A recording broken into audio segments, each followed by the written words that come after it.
prstík. Asi tady se to dělá. Na to přijdeš. Ne, na tom ne, na tom. Tam, správně. Co kdybyste tam dal tou kratší stranou? No, haleluja.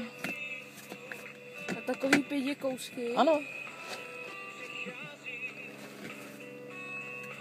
Počkej, jestli to cukáš, to dám takhle. No ale ty věci budou padat mimo misku.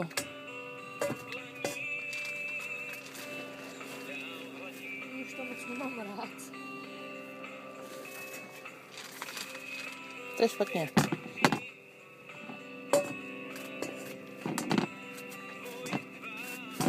No vidíš to?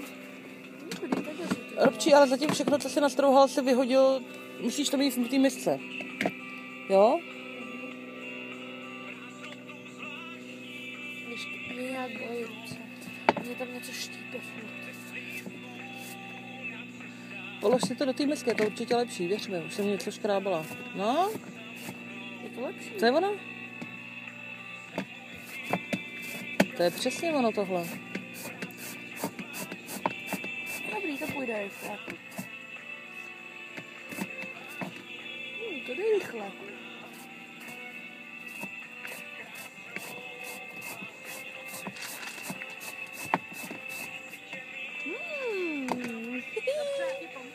Ne! On to zvládne, už na to přišel, jak se to dělá. Opatrně, ať se ti tam... Tak já už to vypnu.